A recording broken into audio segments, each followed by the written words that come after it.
first anniversary of the launch of Apex Legends, and Respawn hasn't stopped giving us new things to experience. Season 4 presents us with a myriad of changes that'll alter the game as we know it. The biggest anticipation for Season 4 was the reveal of Revenant.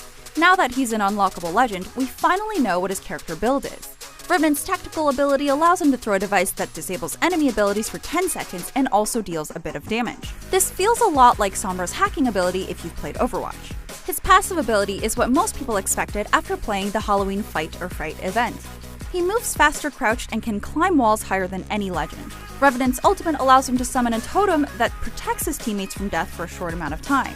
As Shadow forms, instead of being killed or downed, you will return to your totem. Revenant's kit makes him sound intimidating, and players are hoping he won't be too imbalanced to play or fight against with the start of the season. But luckily, there's a new addition to the weapons arsenal that might even things out.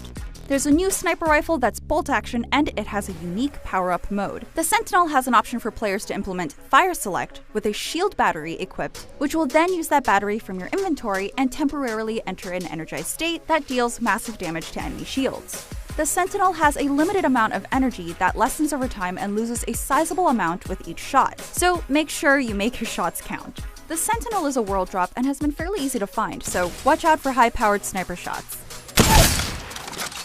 These aren't the only new additions shaking up the game though. Hammond Robotics had advertised their arrival by posting up signs stating their future construction in the Apex arena, and they finally planted their planet Harvester next to Fuel Depot. Harvesters from the previous Titanfall games were what the militia and IMC used to extract minerals from a planet's surface. The IMC often planted their harvesters on planets that were inhabited by people and would destroy their homes, which is evidently what caused the Frontier War. Hammond Robotics was a part of the IMC as they supplied the materials that the faction needed. After the war, both the militia and IMC had seemingly disappeared from the frontier to let it govern itself, and many of the refugees settled in the Outlands since it was mostly untouched by the war. Then a few years later, the Kings Canyon Island was picked as the site of the Apex Games.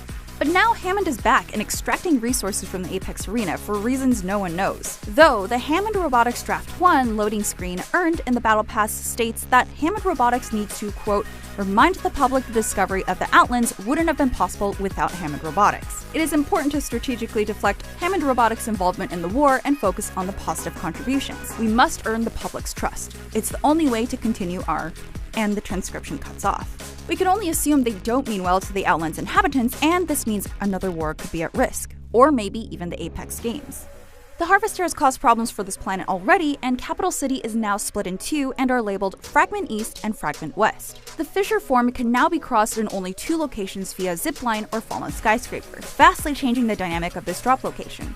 But if you fall into the fissure, you'll be slowly carried back up, in third person, due to the heated air, and you'll be able to coast across to the other side. But that doesn't mean you'll be safe by any means. You'll take 25 points of damage from the heat, and players can still aim at you while you're floating back, since the travel speed is quite slow. The Harvester itself is a tricky place to land since it embodies a sort of Skulltown feel from the first map, Kings Canyon.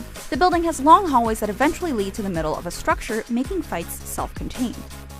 If these seem too risky for you and you're not sure if it'll be good loot, there's a new point of interest in the small buildings of Survey Camp. You'll find weapon racks there where you're guaranteed a gun on drop. But this means you're prioritizing a good weapon over other supplies and prime areas.